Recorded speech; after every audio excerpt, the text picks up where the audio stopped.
পটল ভর্তার রেসিপিটি আপনাদের কাছে সবার খুব পরিচিত একটি খাবার, কিন্তু সহজভাবে কীভাবে বাড়িতে পটল ভর্তা রেসিপিটি তৈরি করে দিতে পারবেন তার একটা সোজা স্টেপ আপনাদেরকে দেখাই। By the way, I am Dipu, আপনারা দেখছেন দীপুর রান্নাঘরে। এই রেসিপিটি আমার না, এই রেসিপিটা হলো আমার দিদি মৌমিতা বিশ্বাস মণ্ডলের।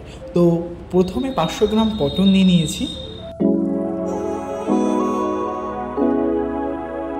পটলগুলো ভালোভাবে ধুয়ে তারপর পটলগুলোর ছাল আমি ভালোভাবে ছাড়িয়ে নিয়েছি। ছালটাকে কিন্তু ফেলবেন না, ছালগুলো একটা পাত্রে আলাদা করে রেখে দেবেন।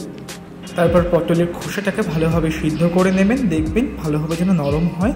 তারপর সিদ্ধ করার পরে দেখবেন পুরো যখন নরম হয়ে গেছে, জলটা যখন শুকিয়ে গেছে কড়া থেকে, তখন পটল খোলাগুলো তুলে নিতে হবে।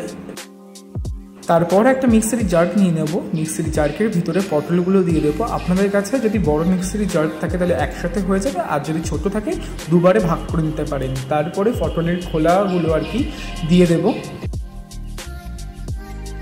তারপর দিয়ে দেবো কাঁচা লঙ্কা, গোলমরিচ ও রসুনের কোয়া। এখানে আদা ইউজ করবেন, তাহলে টেক্সচারটাই নষ্ট হয়ে যায় আদার জন্য। আপনাদের ঝাল যেমন খান তেমনই অনুযায়ী আপনারা ঝাল দেবেন।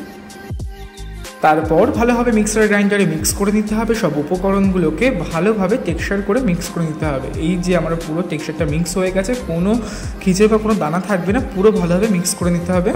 তারপর একটা শুকনো কড়াই নিতে হবে। একটা এখানে ট্রিক্স বলি, এখানে ননস্টিক কড়াই ইউজ করবে না, পারলে লোহার কড়া ইউজ করবেন বা দস্তা যেটাকে বলা হয়। তারপর কড়াটা গরম হয়ে গেলে 100 গ্রাম তেল দিয়ে দেবেন। তেলটা 1 মিনিট ধরে ভালোভাবে গরম করে নেওয়ার পরে দুটো শুকনো লঙ্কা ও কিছু কালো জিরে দিয়ে একটু লাল লাল করে ভেজে দেবেন, দেখবেন খুব সুন্দর একটা ফ্লেভার আসছে। 10 থেকে 15 সেকেন্ড ভাজার পর তারপরে যে আমরা পটলের পেস্টটা করে রেখেছিলাম সেই পেস্টটাকে দিয়ে ভালোভাবে নাড়িয়ে নিতে হবে 5 মিনিট। ঠিক 5 মিনিট পর হাফ চা চামচ নুন, আপনার নিজের স্বাদ অনুযায়ী নুন দেবেন।